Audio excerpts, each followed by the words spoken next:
Hey, broads. Hello. Um, well, It's I don't a think either of us really even know how to start this because it has been an unexpected past week, that's for sure. yes, indeed. And I think, Becca and I had recorded today's episode and Thursday's episode actually numerous weeks ago, like at the top of May, I think it is, because we've been planning to pre-record some episodes because obviously Becca is getting ready to have the little one any day. So we recorded this episode. Basically we were unprepared for We're everything that was going to go down. completely unprepared, yeah. And yeah, obviously due to pre-recording and scheduling and everything, these are the episodes that are going to be coming out today and then tomorrow, both birth focused episodes. And here's the thing, at the end of the day, this episode, it's lighthearted, we're laughing, we're having a good time and having this conversation. Again, this was recorded numerous weeks ago, but we Yes. definitely felt the need to come on here and talk for a minute with all you Yeah. broads. I think we both felt like it was really important to address, like, okay, one, we are not ignoring everything that has gone on in the wake of the death of George Floyd, the protests that have been happening. I mean, there's so much going on, and we wanted you to know that we're not ignoring that, and it's not something that we're going to be silent on. Both of us have obviously been talking on our social media platforms, but we wanted you to know that first and foremost, like, we give a fuck about what's going on. And then Yes. also, we will be having, see, here's the thing, to be just completely transparent, we have these pre-recorded episodes. We have things scheduled over the next 2 or 3 weeks, including me having a baby. But we really want to take the time to craft an episode that's thoughtful Yes. and that is helpful and something that can contribute and continue to contribute to this fight against racial injustice that we all so desperately need to be a part of right now, but especially us white folks. And that is something that we will be investing time into in the coming weeks. It won't be released immediately, but what was important, I think, to both of us is to remember and to also remind our listeners that all this that's been going on is not special to this week or like this time period, because racism, systemic racism, violence against Black people and brown people has been going on for years and will continue to go on. And basically, this is nothing new. This is just something that got caught on camera. And so, because of that, we want to make this a conversation that is not only relevant to this week, but something that we're going to continue to talk about in the weeks and months and years to come. And we hope that you do too. Mm-hmm. And that episode, we will be donating all funds to a variety of organizations we have posted on our Instagram um, that go to help fight for Black and brown people and their rights. And yeah, what else? Is there anything else you want to say, Jess? Yeah, I mean, I just obviously, like you were saying, Becca, this is something that is so important that we want to be talking about, like, in the moment right now. And both I haven't actually done much posting, to be honest, on the Chatty Broads Instagram. I think both of us have been focusing more on our own personal ones. So if you do, we've been trying to post sources, and so if you do want to get updated sources, I know for myself, I'm going to continue to try. I'm trying to get a lot of sources to help kids, to teach kids about being anti-racist. So I want to continue to post those on my personal Instagram. But and Becca's obviously always great about posting on hers. But as far as this as an episode goes, like Becca said, this is something that we really want to take the time to craft well, to get the right people on the episode to talk about it, because obviously Becca and I can go off about something, but we feel that we need to have the right guests. So we have been trying to contact people that we feel like would be a good fit. Some of those people being Black women. And right now, they have been so gracious as to be willing to come on the podcast, but they also want a couple weeks to take a damn breath. Yeah, and So, that's yeah.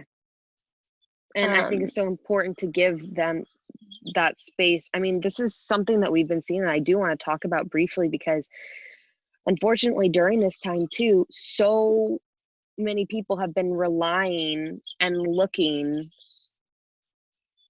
to specifically like Black men and women to say something and to put in the emotional labor to educate people. I mean, we saw, I'm just going to bring it to Bachelor Nation real quick. We saw in the wake of this, Tayshia getting on her story crying and mm, being like, people are asking why I haven't said anything. And I guarantee that Tayshia's been getting way more DMs about why she hadn't been saying anything in the first couple of days than most of the white people in Bachelor Nation who took a few days to respond. And so that's not, I just want to say that like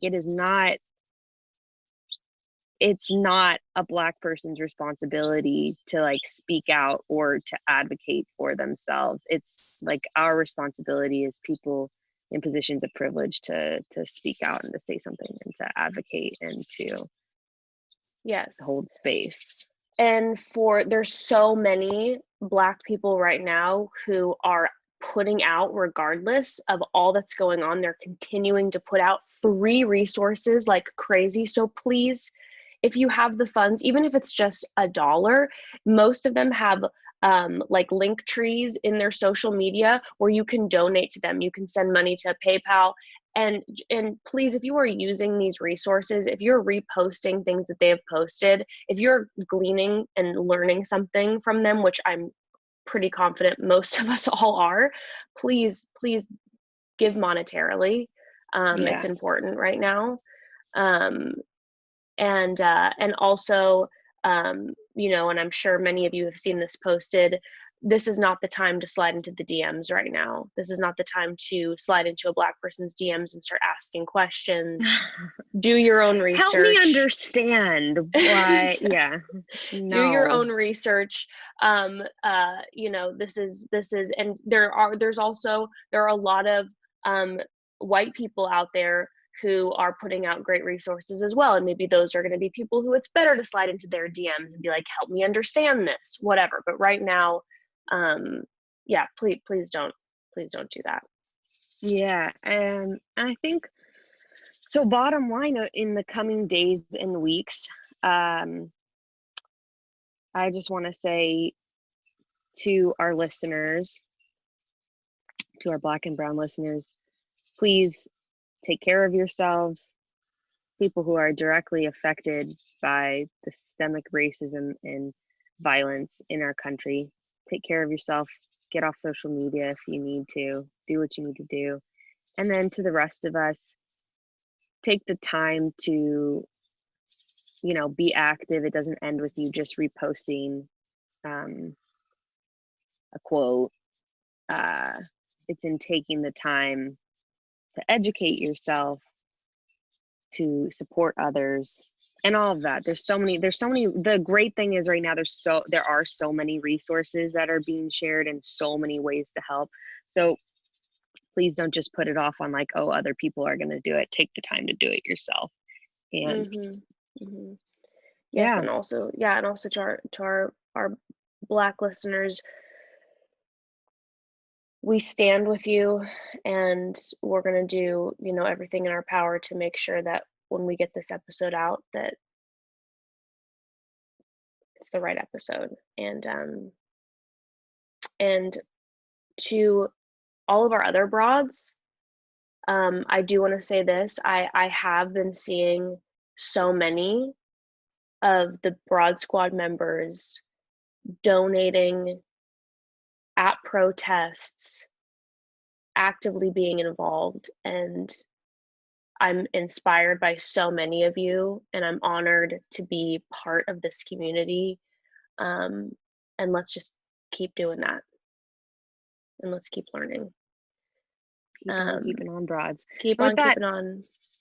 Yeah. today's episode we are going to be talking about it is going to be a pretty fun conversation. So I'm hoping that this can provide respite for all of our listeners. Hope you can enjoy it. We have a lot of fun diving into we actually talked mostly about Jess's birth story with Ember. It was an organic episode because we were actually going to have like a guest on, and then all of a sudden, surprise! We just started kind of talking about what happened in my birth, and there was some shocking twists that Bekah didn't know about. That being said, in this episode, hi, I'm not a doctor, nor am I a midwife. I'm just talking about my individual experience. Don't use it as your framework for what you're going to do. I'm making that clear right now before I start getting DMs about stuff. This is just what happened to me. Do your own research again. That's always do your research. It's always probably the best policy. Always talk to a professional, do your research. And then also one quick thing before we hop in as well. There's been obviously things going on with Bachelor Nation, Colton and Cassie's breakup. There has been a lot. There's been a lot. Also, actually, Hannah Brown coming out and stating, making a large apology. And those are things that we are going to touch on next week when we have our very first Bachelor recap of that 3-hour long. That's going to be interesting. Yes. Is it really 3 hours? Are you serious? I know. Whatever season we're going to be watching on next week, we're going to be doing a recap of that, which those will be fun because we're obviously not going to get into all the nitty gritty. It'll be kind of like a fun overview that we do of the season. Yeah, and I bet a lot of them I haven't seen too. And a lot of you guys haven't seen, so that'll be fun. So we will talk about Hannah, we'll talk about Colton and Cassie and all that next week.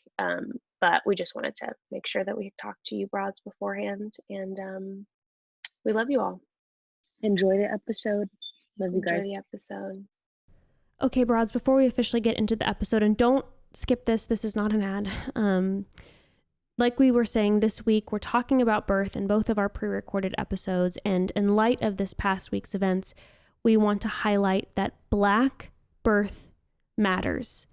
I don't know if you know this, but in a national study of maternal death-related medical complications, Black women were 2 to 3 times more likely to die than white women with the same condition. And the infant mortality rate for Black mothers with doctorate degrees is nearly 2.5 times the rate for white women with less than an 8th grade degree. And later in this episode, you hear me talking about how I wasn't scared about birthing complications when I went to the hospital. And I definitely wasn't thinking about potentially dying or something happening to my child. And as I'm re-listening to this episode, I'm shocked at the level of privilege I have to be able to go to a hospital, be giving birth to my child, and not be thinking about that, which is why this week Chatty Broads will be matching up to $1,500 in donations to the National Black Doulas Association,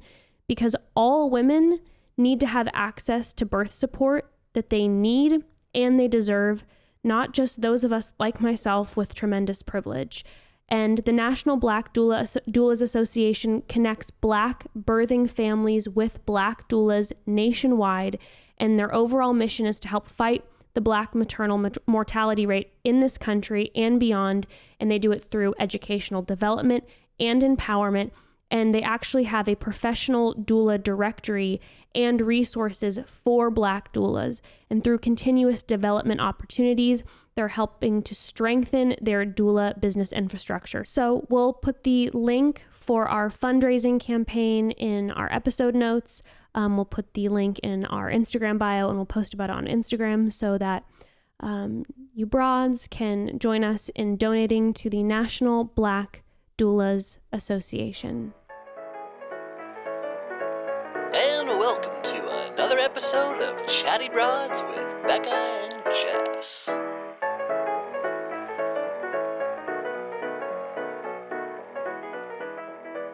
Well, hello, broads.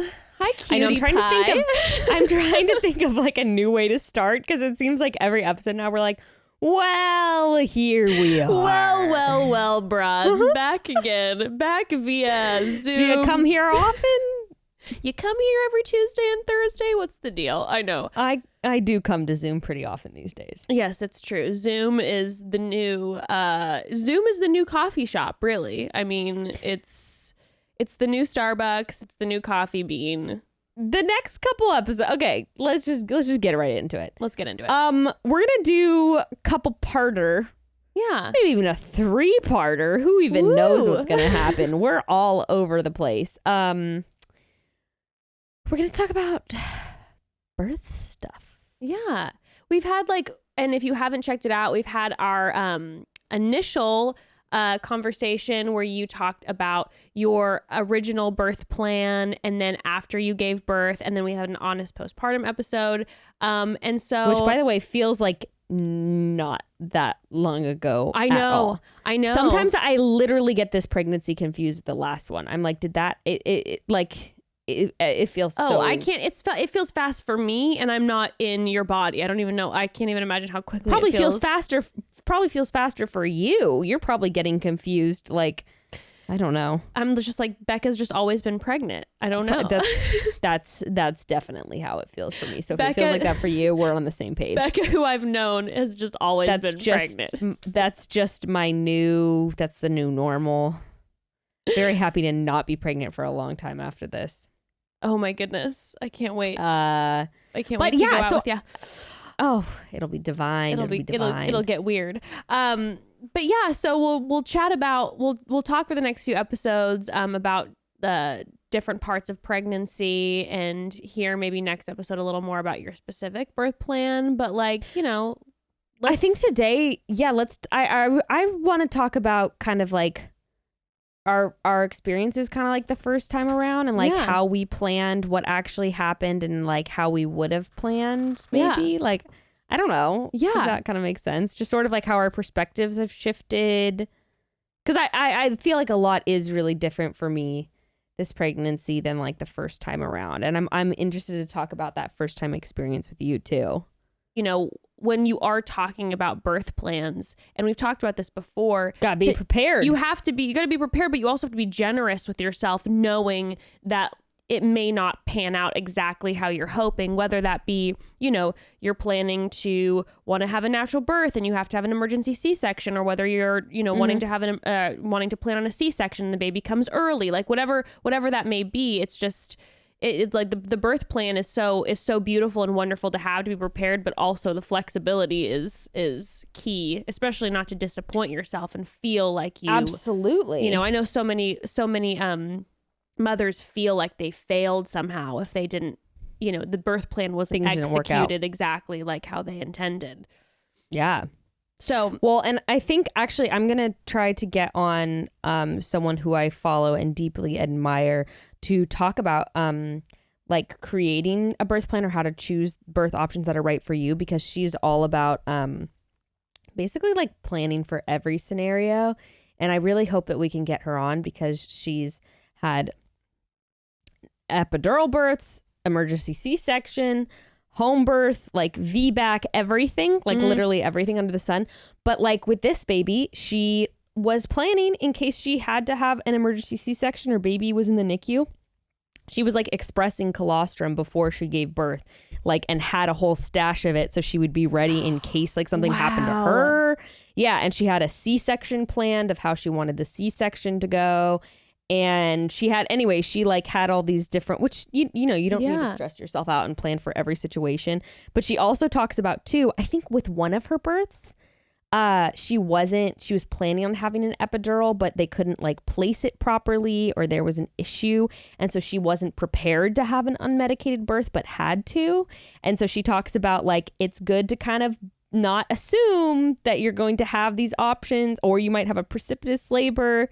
It's good to kind of plan. Yeah. Well, that's kind of what happened to me, B. What? I don't think we've ever gotten into this. Oh my God, let's get into it. Well, so wait, what? Yeah. How have we not talked about this after like we've already? I can't believe this. Yeah, by the way, broads, if you want to go back, we had like a birth plan episode, and we talked a bit about your labor with Ember and Yeah, I mean, I don't think we ever even really. I think we talked about my like the pushing process with her a little bit, but I don't think we've ever really talked about like my birth with her so much. And it was like there was nothing like crazy about it. It was, you know, I had a very loose plan. I was kind of like, I think I want to try to go natural, but I'm also like super down for an epidural. Like I didn't know. I was very much like, what is a baby? Like I did not know a lot. Okay, And I listened. Okay, I say this only because I recently listened to the birth plan and my birth episode, and I got the impression, I listened to it like in the past month, that this was your that this was your plan. Oh no, it was my plan. Like I was planning on going to the hospital, and I was planning on going natural, but I also was kind of like, hey girlfriend, if you're going to get an epidural or if you have to get a C-section, like it was just all, it was very loose for me, right? Yes. Okay, broads, we have to take a quick pause to talk about some of our incredible sponsors. So we are talking about vaginas and vulvas this episode because we're talking about motherhood, you know? And do you know that there's a special way that you can show some extra love and care for your vagina and also for your butthole? Yes, I said it, and it's time to treat it all, and what better way to do that than with the Hello Tushy bidet. Self-care for your bits. You heard it here first, broads. And I actually swear by Hello Tushy's bidet for a number of reasons. It's still so shocking to me that when we go to the bathroom, most of us wipe instead of wash. And yes, bidets have been around forever, like actually almost forever, but up until recently, they've been ridiculously expensive. But Tushy's modern bidet attachment is here to bring the blessing of a bidet to everyone for just $79. $79. A steal of a deal when you think about how much money we spend on toilet paper every year. It's wild. The modern Tushy attaches to your existing toilet and requires no electricity or additional plumbing, and it cuts toilet paper use by, are you ready for this? 80%. 80%, which, wow, saves you a ton of money, but it also equals so much less waste. It's incredible. So keep your vagina or your butthole feeling fresh with less irritation, infection, and general BS. And finally send some toilet paper packing. And Lord knows if you can even find any right now. Every Hello Tushy bidet attachment comes with a 60-day risk-free guarantee and a 12-month warranty. Plus, they're available in 9 fun color combinations to match you and your personal downstairs business, okay? Your personal brand. Who doesn't love that? So go to hellotushy.com/chatty to get 10% off. This is a special offer for you broads. Go to hellotushy.com/chatty for 10% off. That is hellotushy.com/chatty. So, like a lot of people, I've always loved wine. I love wine, but I've been a little scared to try some new things. I tend to stick to what I know. A nice Chardonnay, a fun rosé when the weather gets warm. And always, I tend to stick with the same few brands. The brands I know and trust, but the world of wine is so big and I want to try new things, but more often than not, I get discouraged because I just don't know where to start. And if you've ever stood in a wine aisle and been utterly confused or overwhelmed, Firstleaf Wine Club is for you. They make trying wines and finding new styles you love interactive and easy to understand for everyone. You'll start off by taking a quick quiz to assess your wine drinking preferences. They'll ask questions about your palate like, how do you like your coffee? And if you have opinions on some commonly available wine brands. Then Firstleaf will send you 6 expertly picked bottles of wine to your front door, based on those answers. And the really great part, I mean, besides getting the wine delivered to your front door, is that Firstleaf uses your ratings and feedback to refine future shipments. Just give each bottle a thumbs up or thumbs down online, and Firstleaf will use that information to select your wines going forward. And I promise they will craft you a perfect 6-pack of wine. I am so satisfied with mine. It's amazing. And if you happen to get a wine you don't love, Firstleaf has a 100% satisfaction guarantee and will cover the cost of the bottle. I've tried so many new bottles I've loved and would have never picked up at the store. So sign up today to get 6 bottles of wine for only $29.95 plus free shipping. I don't know if you heard me, but that's 6 bottles of wine for only $29.95 plus free shipping. Broads, these bottles by themselves typically go for $20 a piece, and that's $29.95 for all 6 plus free shipping. Just go to tryfirstleaf.com/chatty and get those 6 bottles of wine for only $29.95 plus free shipping. That's tryfirstleaf.com/chatty. Well, I never include this in it because I don't want to scare people. So I just have, I've in the past, and when you and I initially talked about this, I didn't mention it to you because I didn't want to freak you out. But now that that I'm very much out of it, I'm like, it's not scary because I ended up having a very peaceful, wonderful, natural birth. But what happened was, is I was in the hospital, my water broke and my contractions hadn't started yet.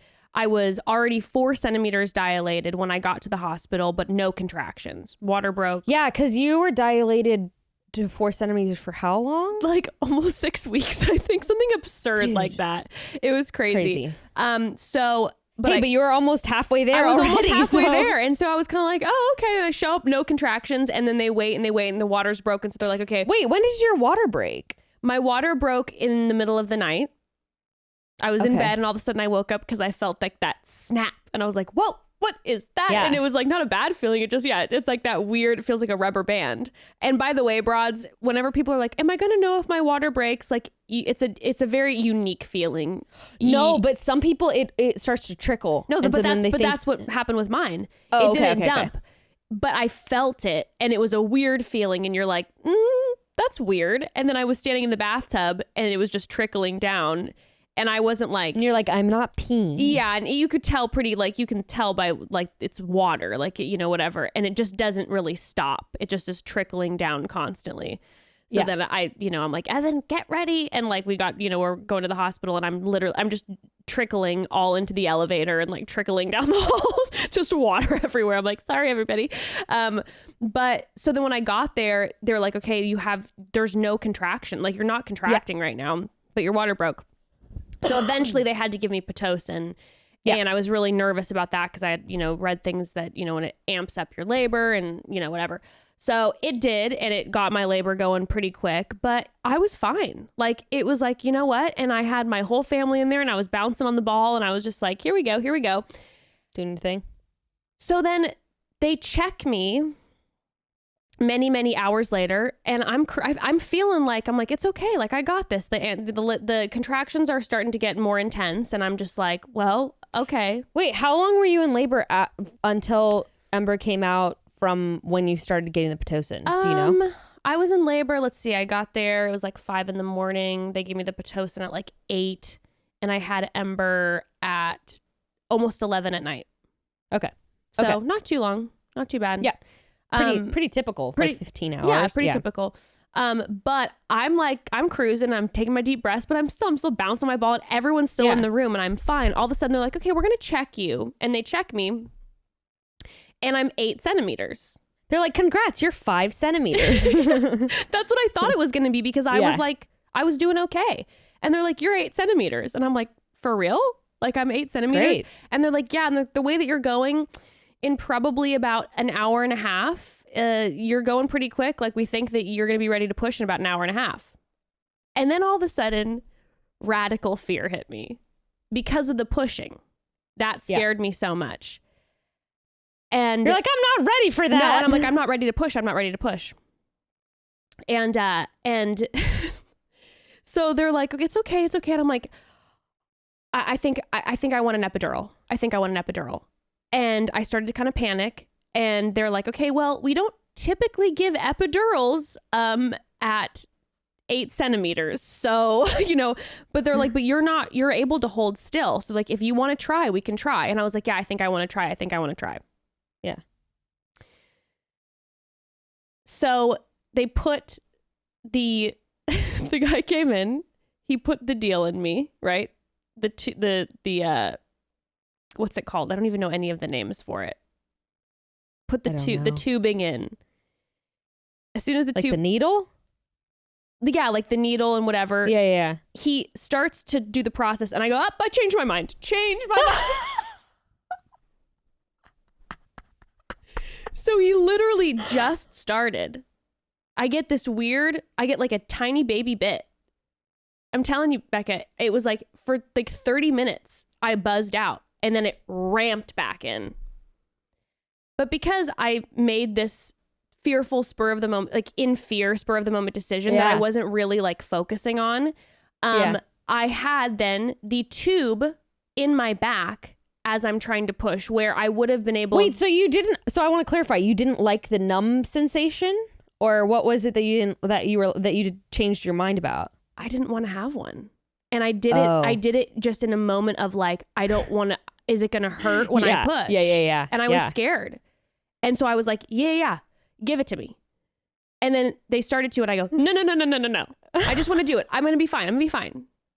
Shut the fuck up. So then you had the epidural. So I dealt with my biggest fear, which was actually getting that needle injected, and I was not a fan of that feeling. And it was just in you. And it was just in me. So they're like, you're going too fast. You're going to have to labor with this thing in you. So I had to labor in the push in the position with that needle in my back. Oh my God, Jess, that's horrible. But I had a fully natural. So That's crazy. Actually, I've never even heard that story. Yeah, kind of story. So when I tell it normally, I'm like, yeah, I had a natural birth. I'm like, technically for about 15, 20 minutes, I don't even know how much was actually in. I don't even know, because it was gone in a flash. Yeah, because they probably it was like they turned it on, turned it off kind of thing. It was literally like the anesthesiologist wanted to murder me. I'll just tell you that. And he's just like, it's in your back. And I'm just like, I don't like, it's not for me. Not for me at all. That is crazy. So did you feel like the numbing sensation for those 15 or 20 minutes? I did, yeah. What was that like? Were you just like sitting there for those 15 or 20 minutes, just like twiddling your thumbs? It was literally like it hit me, and I was like, there's a photo of me, and I'm just like this. Like, zonked. But the problem was that went away in 20 minutes, and then I went from being 8 centimeters dilated to getting that and I got it. We worked for about 20 minutes, and then I came in at 9 centimeters full. I went from came in hot. I was in my zone, and I was doing it, and then that came in. Oh, that shit kind of threw you off. Oh no, it very much threw me off, because I went from feeling all that, all of the feelings. And you're in it. And I'm in it, and I'm handling it. And then I numb out for about 15 minutes, and then it comes in with a fury, I'll be honest. But it was still like, it was brief enough that I was able to get back in it pretty quick. But my biggest thing was that the pushing, because I did have this epidural in my back. Yeah, that's difficult. And then you can't really, you're kind of restricted. I had a bar over my bed, and I was holding on to it and like had my legs up, but I wasn't like, I wasn't numb anymore. So I could move around, but needle phobe over here was wigged out every time I would move. Cause you're thinking about it being in your... I could feel it. So you're like, you're just kind of like, I just wasn't moving. This is in my spine. I wasn't moving around a lot. I stayed pretty. Oh my God. That's horrifying. But that being said, I don't tell people that a lot, because there's nothing. I actually, you know what? I don't think it's scary though.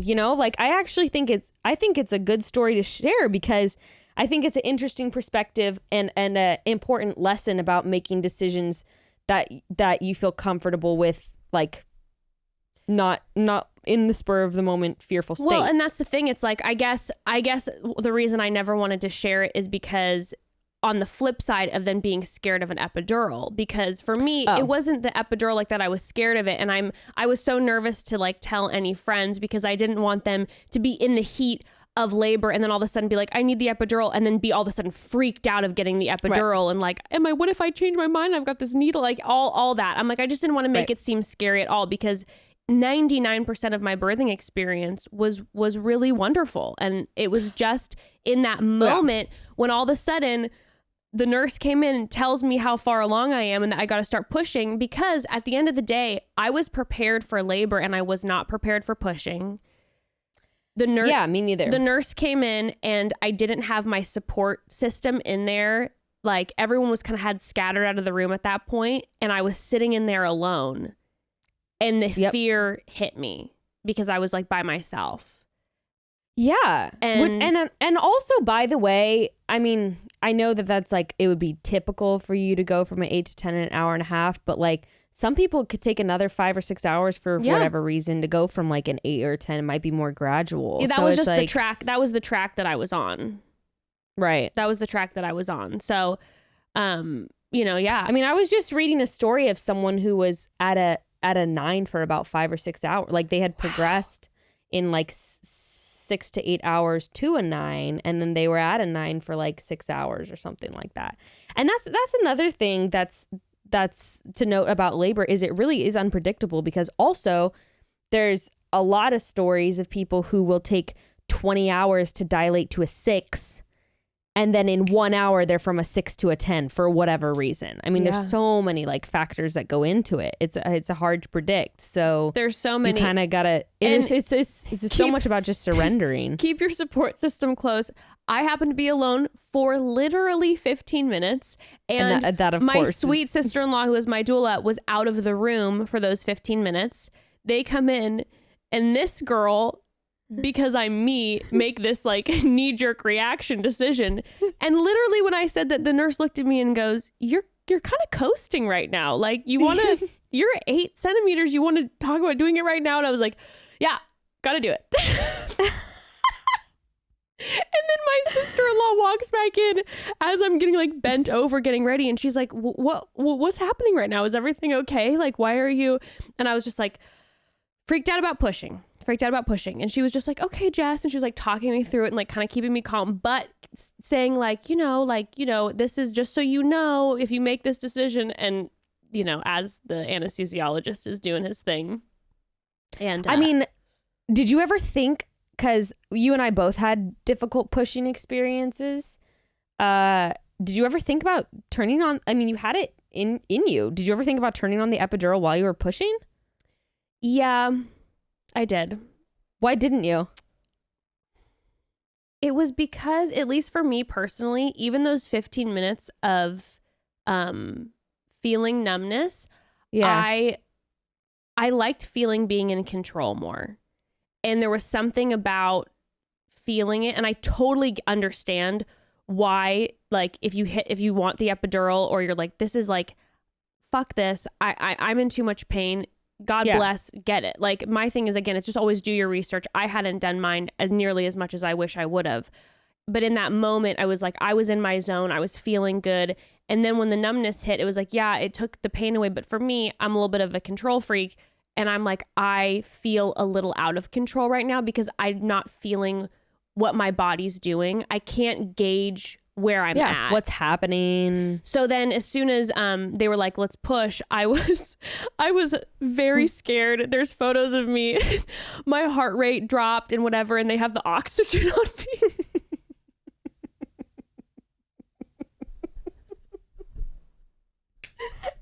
I feel like people are gonna be like, why are you guys laughing at this? It's just like when you laugh and there's these experiences and you're like, they're crazy, and you just I don't you just because it's only dramatic laugh. As fuck, and of course it's dramatic, but it's just like I'm in there. Yeah. I've got the epidural not functioning in my back. This girl being the most needle phobic. I mean, girl, every time they had to draw my blood when I was pregnant, I passed out. So I got this needle in my back, and I'm just like this. Oh God, I'm very aware of like the needle. What a cosmic joke. Oh, I know. I couldn't. The needle in the wrist, because they're given, fluid. So I have that needle already, which when I came into the hospital and they put that needle in, I'm like, are you guys going to have to? And they're like, yeah, it has to stay in the whole time.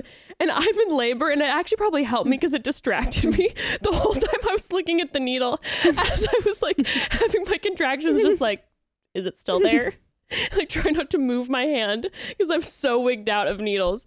And so I'm like pushing. I'm all wigged out with all the needles, and Evan's like in between pushes is putting the oxygen on me because I'm just like super wigged. But then while he was doing that, that was in the moment right before we started pushing where I had that feeling of like, okay, I guess they could tap me into the flow again of this epidural. But as soon as I told myself, I was like, give it one go, give it one push and just try. And as soon as I pushed once, I don't know how to explain saying that I liked the feeling because it felt like relief. You know what I mean? Like, yeah, having that push felt like relief. And so as soon as I was actually, I don't know. I was thinking about this yesterday, and I don't know if you had this experience, but I was like really processing through. And the pushing was scary, but I actually don't even remember. Like, I remember being uncomfortable and it being really, really intense, like right up until transition when I started pushing. But I actually don't even remember the contractions like hurting at all during the pushing phase. Did you experience the same thing? There was only one time where, like, the contractions themselves. Yes, there was only one time in my pushing that I started to notice them being painful. And honestly, at the end of the day, it was because we both pushed for a long time. I was like at the 2-hour mark, and I got really tired and was like just needing like to take a break for a second. And then all of a sudden, when I took that break about 2 hours in, I realized, I'm like, oh my God, my contractions are still happening. And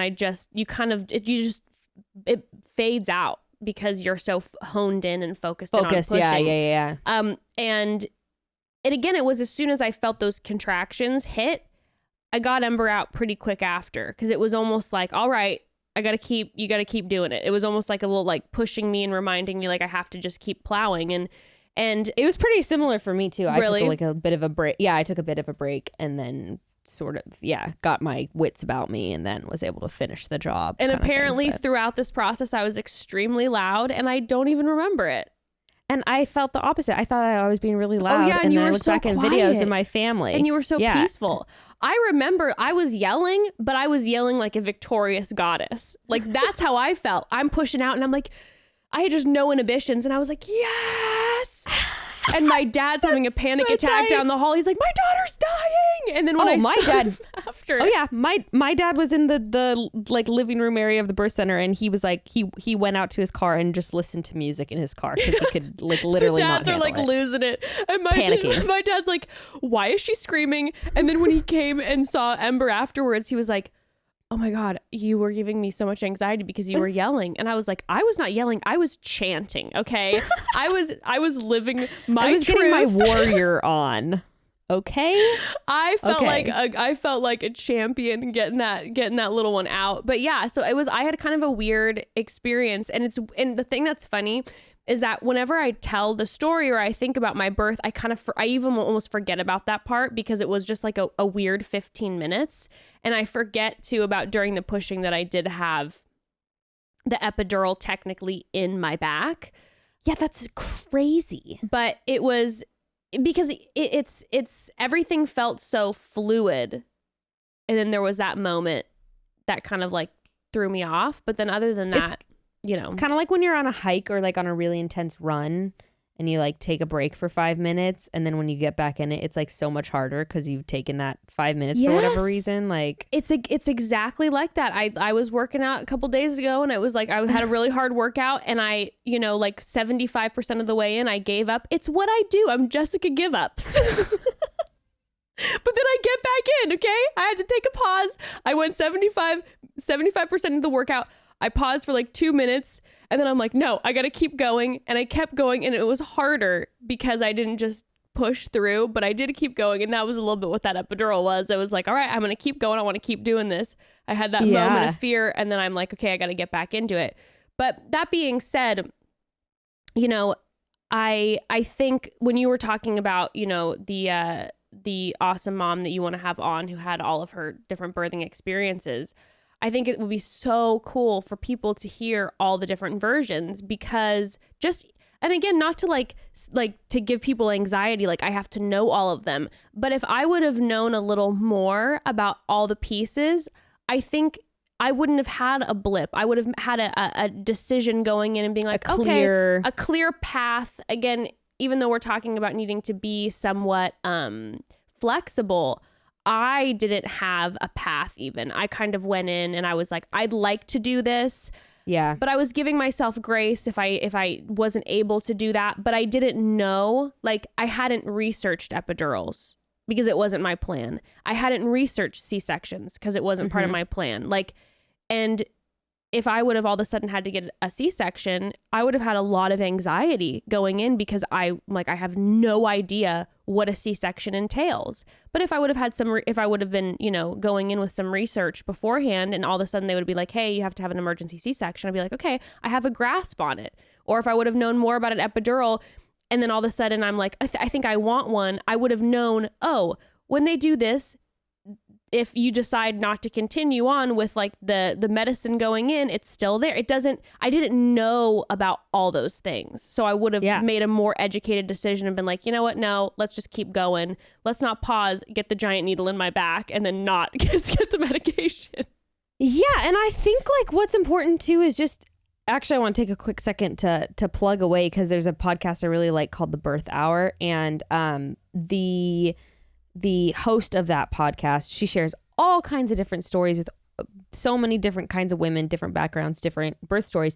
But she has a course, an online course called the Know Your Options birth course. And I personally haven't taken it, but I've heard a lot of people that have. And she literally goes through like all your options and like risks and benefits and like all this stuff for every single thing. That's so good. And yeah, people say it's like super comprehensive. So I would recommend that, especially since a lot of people can't go to birth classes right now. So Know Your Options birth course.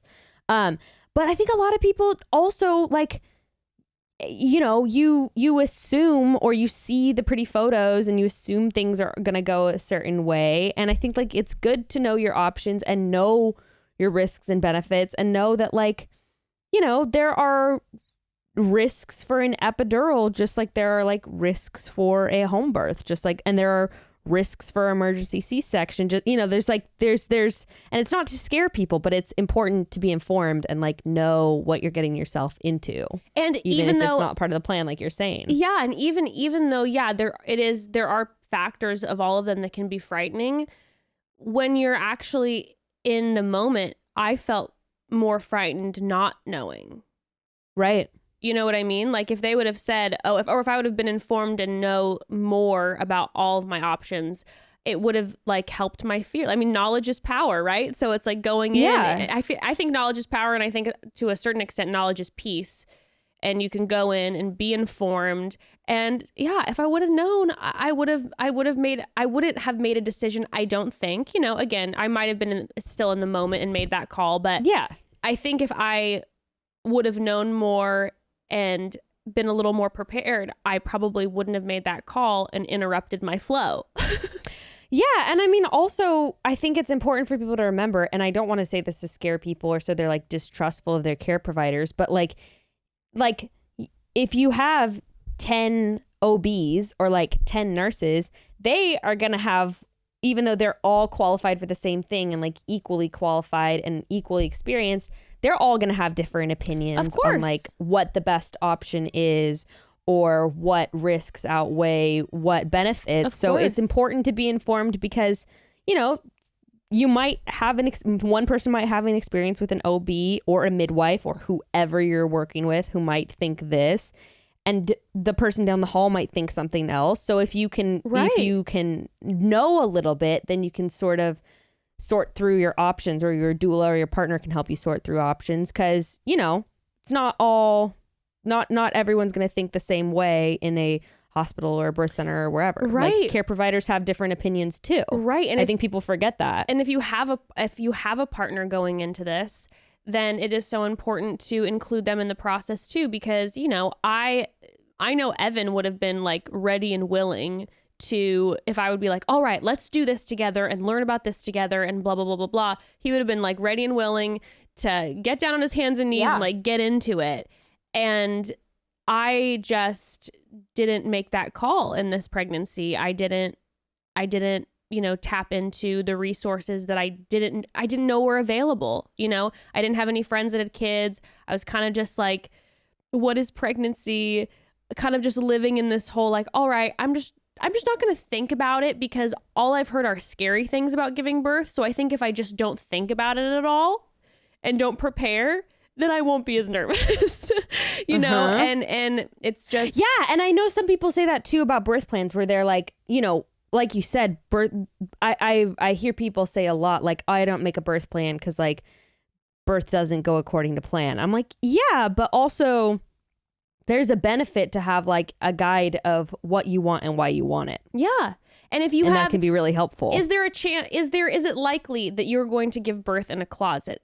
Absolutely hell no. That's not likely. But if you know a little bit, just a little bit about the ins and outs of a home birth, even if you want nothing to do with a home birth, if you'd be in that moment, you would feel a little more prepared, or your partner would feel a little more prepared to help you. And it's just going to diminish anxiety.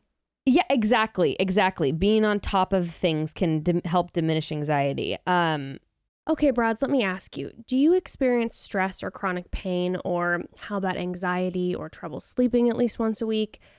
I imagine right now that is a lot of us, and we have a wholesome, healthy solution that helps us reduce those issues and feel our best.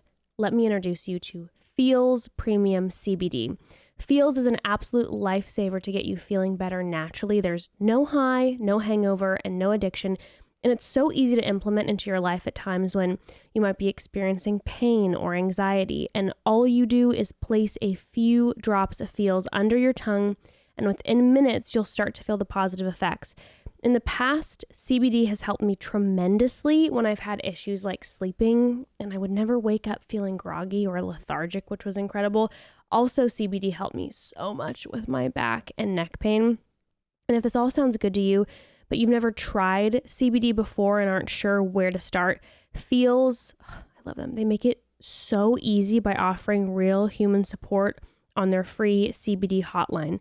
So you can find the dosage that works best for you and your needs. Let me tell you, I did this myself. I wasn't a CBD expert. So when I started to use Feals, I was a little like, I don't know, I'm a little nervous about this. I went on their hotline. They answered all of my questions. They were incredible. And when you become a Feals member, you'll get your CBD delivered right to your doorstep monthly. So you'll always have the tools you need on hand no matter what. Feals has us feeling our best every day, and it can help you to become a member today by going to feals.com/chatty, and you'll get 50% off your first order with free shipping. 50%. That's Feals, spelled FEALS.com/chatty, to become a member and get 50% automatically taken off your first order with free shipping. That's feals.com/chatty. Well, I'm glad I don't know. I think that it's important to share the variety of different experiences, because so many people have different experiences, and sometimes we only hear one type of experience. Yeah. And sometimes I feel like you only hear like part of it. Like, again, when I was like telling little bits and pieces of my story beforehand in past episodes, like I was talking about, 95% of it, which was like the natural birth. But like, okay, yeah, there's other pieces involved. Also, the difference between birthing in the hospital, versus birthing in a birth center. And there's just so many different versions of options that you can take.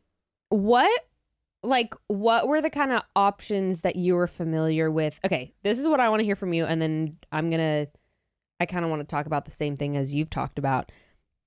What were like the options that you saw available just in terms of stories from friends, family members, etc., media, whatever? And then how did you prepare and make the decisions you made before birth? And how do you wish you had maybe done certain things differently? Okay, so as far as what I knew of as options, they were very limited in my specific circle. So everyone around me was very much like, and again, this is no shade. This is just what I knew.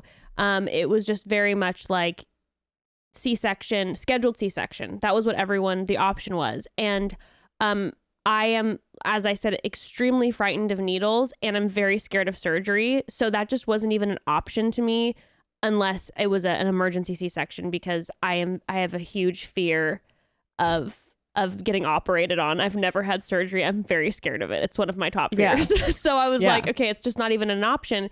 So then, I was then just like, okay, looking into hospital births and epidurals and whatever, but I didn't know a lot about it. And as far as a hospital versus like a home birth or a birth center, I didn't even really, I think when I found out I was pregnant, I don't even really know if I knew about birth centers, to be honest. I knew hospital birth and home birth. And 99.999% of everyone I knew had done a hospital birth. And like the one person I knew who had done a home birth was like my friend who, you know, immediately after giving birth ate her placenta and she's very crunchy. Full hippie mode. Hippie, and she's amazing, but I am not very crunchy. So I was like, that's obviously not what I'm going to do because, you know, I would like to drink champagne while I'm giving birth. Like that was a little bit more of like. Meanwhile, she's like having the deer drink out of her birth tub while she's exactly. kind of thing. I was just like,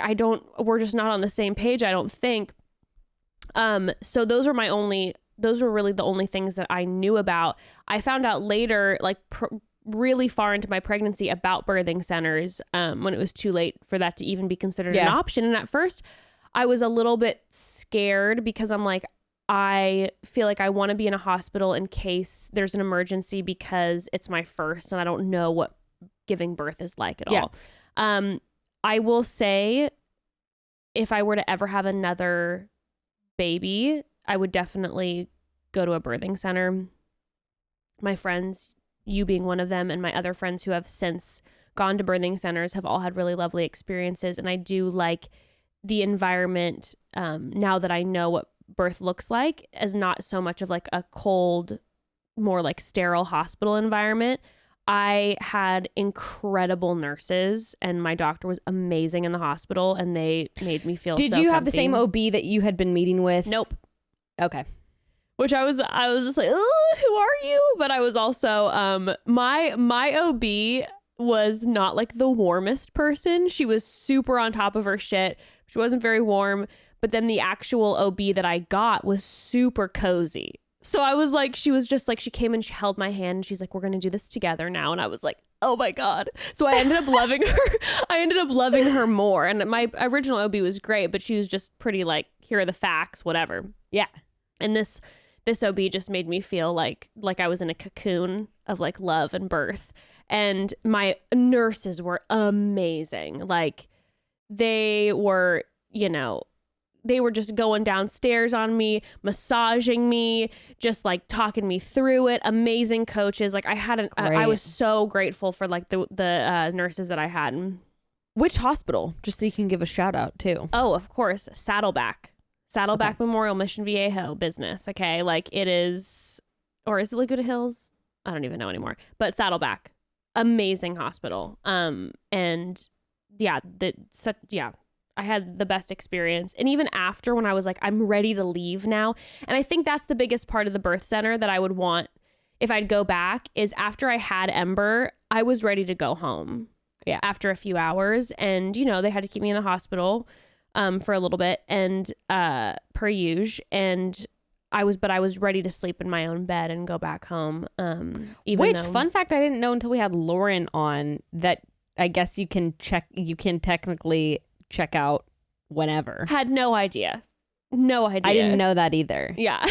But you can talk to Lauren Archer on Instagram if you want to know more. But Lauren's always like, hospitals are not a prison. You can check out whenever you want and peace out. And yeah, especially actually with the COVID stuff right now, it's kind of important to know. Yeah. So you could definitely get more info from her. Oh, and absolutely. Her page you know, if you do want that info, true. because we actually haven't even been talking about that aspect in all of this either right now. But Oh my important goodness. to know that you have the right to check out at any time. Mhm. Anyway, so Yeah. just wanted to throw that in there Yeah, because no, I didn't know that either. I had no idea until she said that either. I was just like, oh, I thought that I just had to stay. It was just part of the law. Like, it's just the Right. law. Right. That's the way to do things. If a doctor tells me something, I'm just like, okay, sir, or madam. Well, it's also like it's not as simple as that. Yeah. And I also don't want to say that because it's not as simple a lot of times either as being like, oh, I want to leave. Like most of the time, it's probably not going to be like, okay. No, it's probably a process. You got to go through a bunch of paperwork, you know, whatever. But right. I was just, and I wasn't like, get me out of here. It was just like, right. All right, I'm ready. I think I'm ready to be home. But man, the nurses that I had were just, they made me, even though I was like ready to go, they were just like the best. And they were handling my 24 hours after where I just couldn't stop crying for some reason. And I was happy and sad and I was every emotion. And every time a nurse would walk in, I would just start bawling. Baby blues, baby. Baby blues, but it was just more emotion, right? It was just like I was just overwhelmed with love and also like what's happening, and every time one of the nurses would come in, I would just start sobbing. It was just like, I just want to let you know that I appreciate your work so much. I'm a huge fan. Thank you so much. Love what you do. And then all of them wrote me a sweet note when I was leaving. And I don't know if that's like the norm at Saddleback Hospital, but I was like, you guys wrote me a note. Like, Did you stay 2 nights or 1 night? I was there technically 2 nights. Oh, okay. Because I gave birth to Ember at 11 at night. So I spent the night and then I spent the second night there. Yeah. But anyways, it was lovely. But I would go to a birth center if I was pregnant, if I found out I was pregnant today. Yeah, so maybe like I think you've sort of talked about it before, but like why you wanted to go the unmedicated route or what drew you to that, and then like what you would change in preparation doing it again. Yeah, I mean, I initially the unmedicated was again simply because a lot of people I knew had scheduled C-sections, and that was just not an option to me because of my fear of surgery. And so then when I started looking into it, I was like, I feel like, you know, I consider myself to have a higher pain tolerance. So I'm like, you know what? I bet I could do this. And I think I'd like to do this, and I'd like to have the experience. It's very much like similar to what you talk about the whole marathon. I'm like, I'd like to have the experience of this, of having a natural birth. I'm interested in it, but at the same time, I was I'd like to try this challenge out. I'd like to try it, but again, it was very much like you know, if I'm 2 hours in and I'm like, give me the epi juice, I would have taken it, and I was not gonna shade. I was like, no. I wasn't in this zone of like, I will do this no matter what.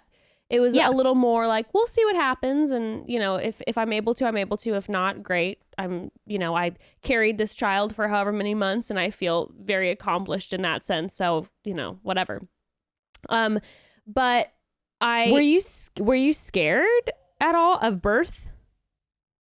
You know, what's so funny is it was one of those things that it would just hit me every once in a while randomly. Did you have this?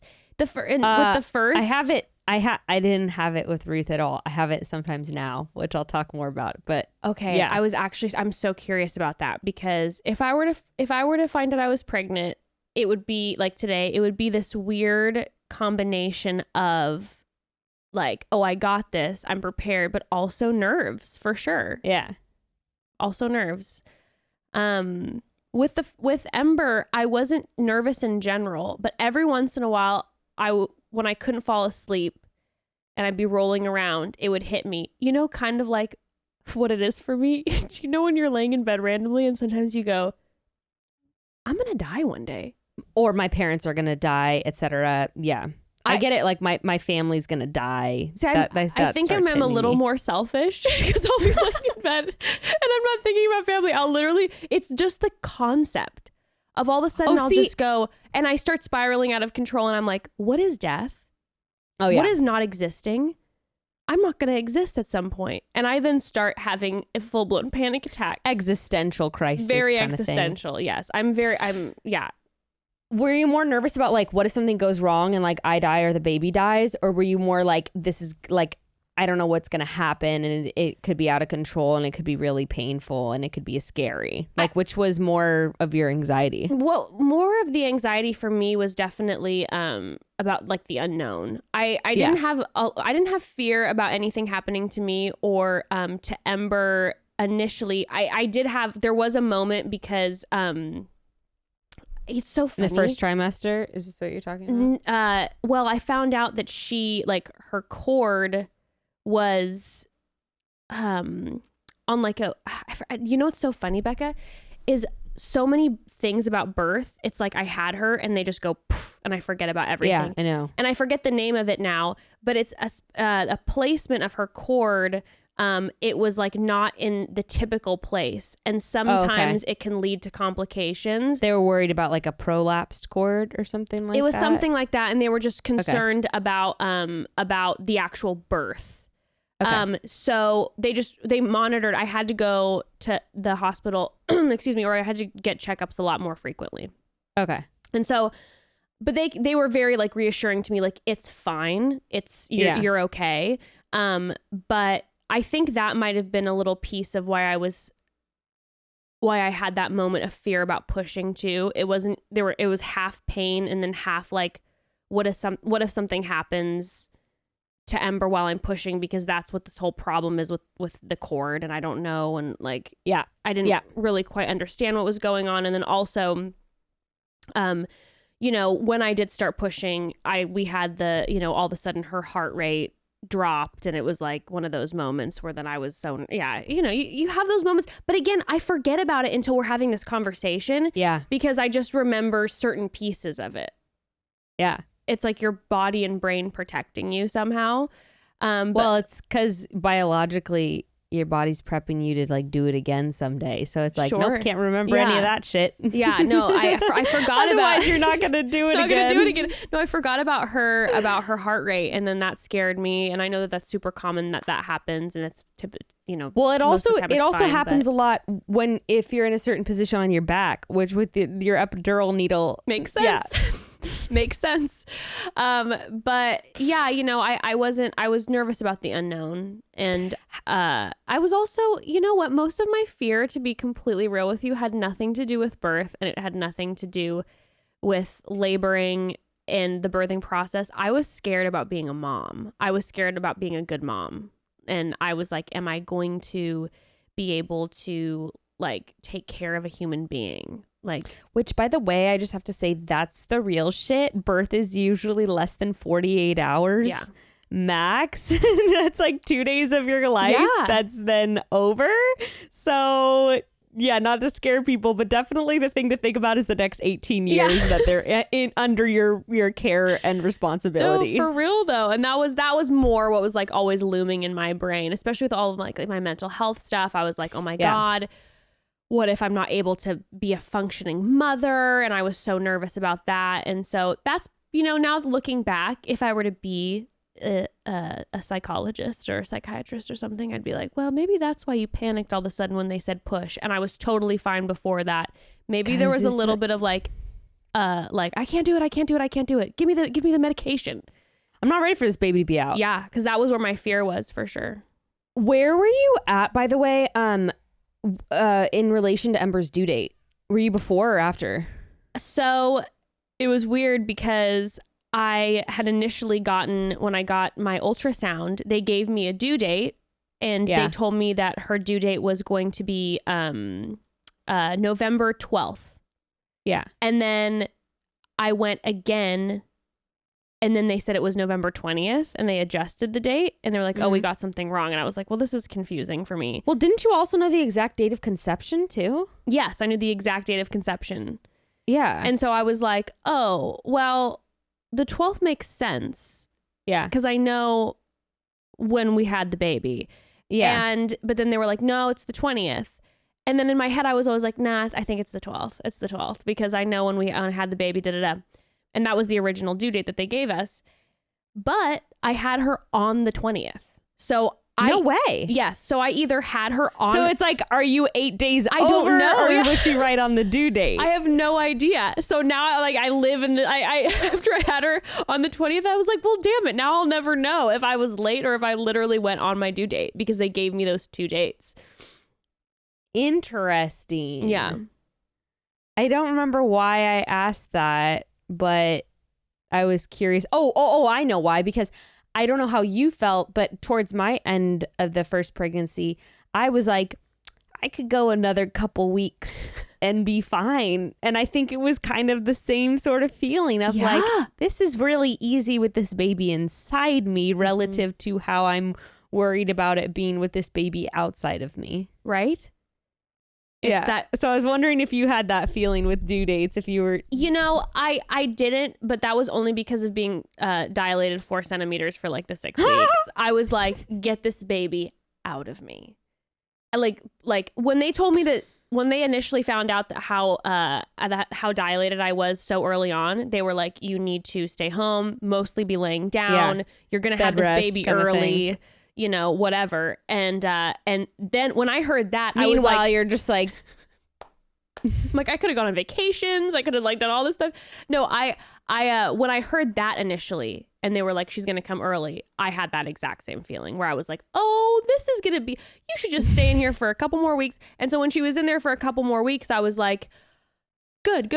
And then 4 weeks of that, I was like, you got to get out of here. Like, I feel like there's a broomstick up my vagina at all times. And I'm walking around like a penguin because you're coming out. Did you feel anything the day before your, like the day before the night that your water broke? Like, did you have any inkling that was going to happen? No, nothing. I thought that I was going to have her every day for like 6 weeks. So at that point, I just was like, I don't think she's ever going to come out. I think that maybe she's found her permanent residence and she's just going to live in there for forever. Even though I could touch her head, which was weird. Oh my God. Because she was so low that I'd take and I could touch her. It was crazy. Yeah, that's fucking nuts. I don't know how you were able to bounce on the ball, because that was something I had within a few hours of going into labor, is I felt like I was bouncing on her head. Oh, like I felt like my cervix was For hitting sure. the ball every time. Maybe it was because I had just gotten used to the feeling. I think that's probably what it was. I'm sitting on a fucking bowling ball up inside your crotch. I'll never all the time. forget after after she came out, my first night at home, I got in bed and I put my little legs, I like closed them in a little fetal position, and I felt like my vagina basically just like be free and come together like with my thighs, and there wasn't a head there, and I wept into my pillow and I was like, God bless America. It was just the best feeling in the world. It was just like, oh my gosh, like, oh, it was so good. So I think I maybe had just gotten used to the feeling of that. Oh my God. How did you, because did you feel her, okay, I'm getting so specific. Never mind. I'll move on. Because I could just be, How were you preparing for an unmedicated birth if you were preparing? Girlfriend, I wasn't.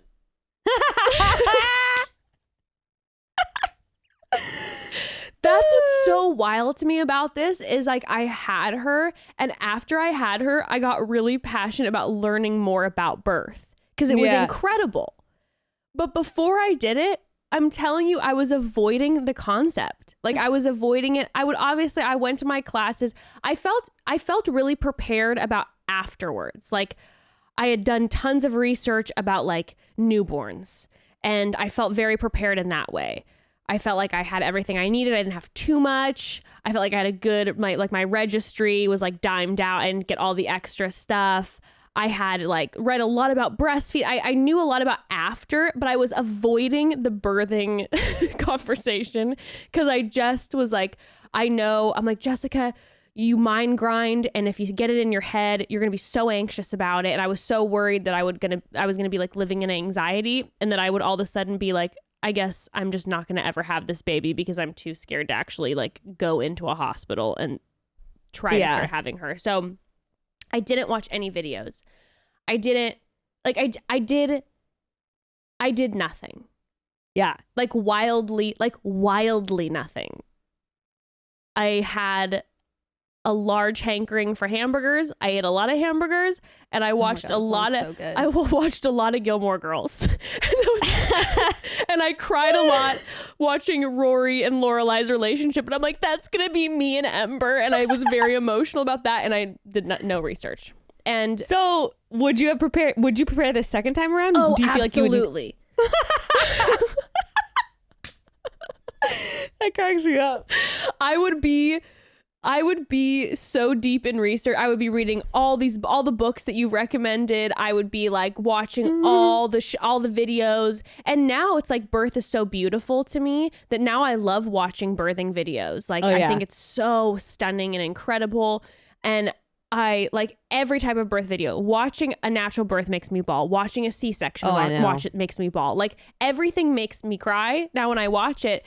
But now I'd be so invested. And like you said too, I'd be so wanting to know like a broad scope on all the different forms of things that could actually happen. And it would be a fun project almost. Yeah. instead of dreading it. Because that's what I was just avoiding it because I was scared of it. And now it would be like, oh, if I find out I was pregnant today and be like, yeah, I'm gonna have this baby, I would be like, let's do this like skill share of birth and like learn everything. Totally. And this is a fun new passion. But yeah, no, I would not recommend what I did. And I feel very grateful that I had a smooth birth, because if I wouldn't have had a smooth birth, I think it would have been incredibly difficult because I didn't do like any research. Okay, broads, one last pause to talk about a few more incredible sponsors. Listen, most everyone, to different degrees, of course, has experienced debt at some point in their adult life. And whether that's an unexpected medical bill or car problem, or just opening up a line of credit before you understand the consequences. Hi, hello, talk to college me, thank you. Or our current circumstances right now. Debt sucks. There's just no other way to say that. The anxiety and stress it causes is scary, and sometimes it feels like there's no way out. But there is a way out, and you don't have to navigate your way out of debt alone. Freedom Debt Solutions is here to help. In the same way that the circumstances that get us into debt are unique and complex, the solutions that get us out must also be, and there's no one size that fits all. Freedom Debt Solution understands that and has more than 400 debt experts standing by to recommend the right solution for your specific situation. Since 2002, they've served over 750,000 clients and settled over $10 billion in debt. 10 billion. That's wild. So don't fight debt alone, no matter which solution you may qualify for. With the help of Freedom Debt Solutions, you'll be able to get rid of expensive credit card debt faster than you would on your own with one affordable monthly payment. They make it that easy, and before you know it, you'll be on your way to living a life free of debt and the anxiety and stress it brings. Let's be honest, no one has the time for that right now. So if you have $10,000 or more in credit card debt and are struggling to make monthly payments, there is hope. Stop the stress and anxiety that your debt is causing. Find out how you can talk to a Freedom Debt Solutions expert and get your free personalized debt consultation today. Your free personalized debt consultation by going to freedomdebtsolutions.com/chatty. That's freedomdebtsolutions.com/chatty. Well, most of us have been home a lot lately and spending a lot more time with our sweet pets, I'm guessing, and they've become even more of a dear companion to many of us. I'm sure you've gotten to understand even more deeply each and every one of your animals, except maybe your kitties, who remain so mysterious and smart and coy, especially when it comes to illness. Cats are notorious for hiding illnesses, but thanks to Pretty Litter's health detecting formula, there are no more secrets when it comes to your cat's health. Pretty Litter's proprietary formula changes colors to help detect early signs of a host of potential illnesses, including urinary tract infections and kidney diseases. Cat owners can feel so much more at ease knowing that if something's wrong, Pretty Litter will be there to let you know. And not only that, but Pretty Litter is created from totally naturally occurring minerals, so it's safe for your cat, unlike most conventional litters that are full of harmful ingredients. Plus, if you've ever had to deal with kitty prints around your house from other kitty litters, you're going to love Pretty Litter's special dedusting manufacturing process, which makes the litter virtually dust-free. There's no need to constantly mop away paw prints anymore. And on top of it all, it arrives at your door in a small package, which means no more lugging that 2-ton kitty litter weight from the grocery store that lasts you 2 weeks. Get the world's smartest litter without leaving home by visiting prettylitter.com and use promo code chatty for 20% off your first order. That's prettylitter.com, promo code chatty for 20% off. prettylitter.com, promo code chatty. Well, the nice thing is you had a doula along with you too. So I guess she knew a lot of shit, even though you didn't, though, too. Yes. And she was, and I was, I'm so grateful that I had her, because I didn't even know what a doula was. And because she's my sister-in-law, she was like, do you want me to like do this for you? And I'm like, well, what are you going to school for? You're a doula? Like, I don't even know what that means. And so she was like so helpful to me, but she had asked me, she's like, do you want to let's have conversations, let's go over stuff, let's talk about stuff. And I specifically told her, I was like, Britt, I don't want to know. And she's like, all right, girl, it's your choice. Like, if you don't want to know, I'll be there for you. I will advocate for you, which she did. And she was such a badass, and she advocated for me a bunch in the hospital. And I was so grateful to have her there. But she wanted to give me information, and I was just like, no, thank you. But the beauty... Well, that was your choice, and that's fine. And the thing is, maybe that would work for some people, and it ended up, like, it worked out for me in the sense that I had a smooth birth, so it was fine. Yeah. But now we were saying before, I would definitely take a different route, because I've come to realize that, like, I would be less anxious knowing more, for sure. Yeah. Yeah. So for you now with okay. You were deep in wanting to know. Dude, I was crazy. All the info about. I was fucking crazy the first time around. So I, though, was like weird because I followed birth accounts and stuff like on Instagram and like some doula accounts and stuff before I got pregnant. And I think I guess I knew. No, I remember talking to my mom and being like, I know that, like, I don't really want to go the typical hospital route. Maybe that's just the contrarian in me. But I was also just like, I don't know if I've talked about this before, but I've had like a lot of difficult, frustrating experiences like with the medical system. Just like, you know, we've talked about it of like dealing with like vaginal pain and having just like numerous gynos just be like, oh, you need to use more lube. And it's like, I'm like, no, it's not the issue. And just like frustrating things of like feeling dismissed and like not really heard. And same thing like that I used to deal with dermatologists all the time, like dermatologists like telling me that my diet had nothing to do with my skin and stuff like that. And I know this isn't like the same as birth, but I had so many experiences feeling dismissed, and also like in some cases like with the dermatologist telling me, like multiple dermatologists telling me diet has nothing to do with your skin. I was like, well, I know that's not true. Yeah.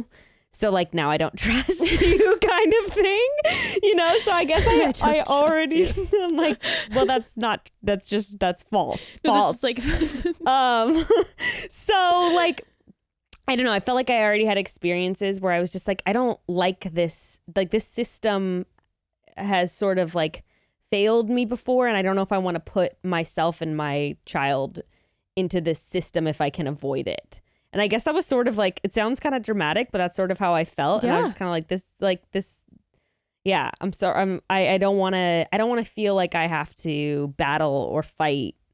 And so I already felt that way. And then, geez, within like, I think 8 or 9 weeks of pregnancy, I was like looking up birth centers on Yelp and stuff. And already I had looked up, I don't even know what I was looking up on Amazon, like natural birth books or something like that. So I was already reading like 2 books. Well, I remember when you first told me, and like this is again when we didn't know each other well, and you first told me I'm pregnant, and I was like, oh my God.